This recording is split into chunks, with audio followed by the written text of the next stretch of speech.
कहते हैं महादेव को पाना आसान नहीं और समझना उससे भी बड़ी मुश्किल है, क्योंकि वे देवताओं के देव हैं, जो अग्नि भी हैं और राख भी, जो विनाश भी हैं और सृष्टि भी।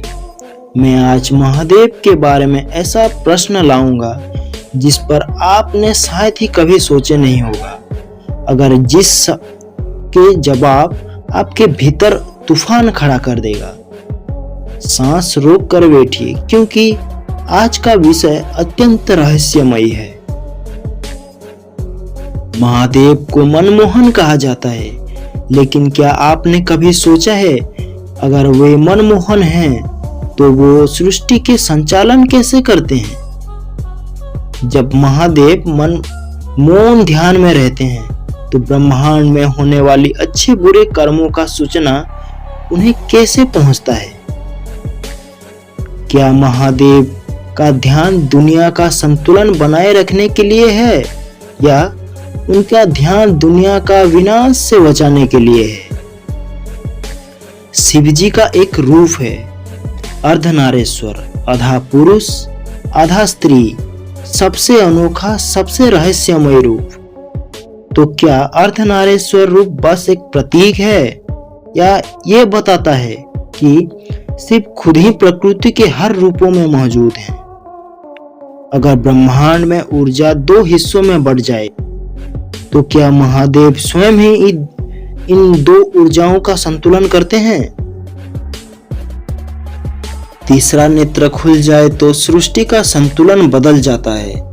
लोग कहते हैं तीसरा नेत्र क्रोध से खुलता है, पर असली रहस्य कुछ और है।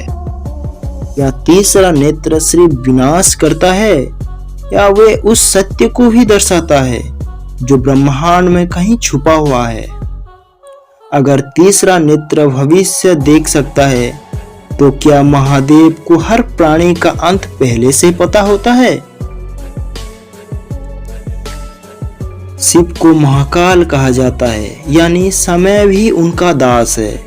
अगर समय शिव के अधीन है, तो क्या महादेव चाहे तो किसी इंसान का भाग्य बदल सकते हैं? मरने का समय कहाँ लिखा होता है, भाग्य में या महाकाल की इच्छा में?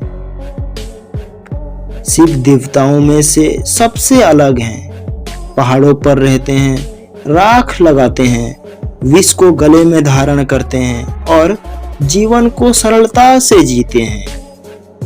अगर महादेव को संसार की कोई वस्तु नहीं चाहिए, तो फिर भक्तों का प्रेम का प्रभाव उन पर कैसे पड़ता है? क्या शिव उन भक्तों का ज्यादा जल्दी सुनते हैं जो उनसे कुछ मांगते नहीं, बल्कि उन्हें मानते हैं? नटराज नृत्य ऐसा रूप जिसे दुनिया बन भी सकती है और खत्म भी हो सकती है। जब महादेव सृष्टि के विनाश का नृत्य करते हैं, तो क्या वे विनाश दंड होता है या पुनर्जन्म का असर होता है? शिव जी का एक रहस्य है जिसे समझना किसी के वश की बात नहीं। कोई भी नहीं समझ सकता, बस अनुभव किया जा सकता है।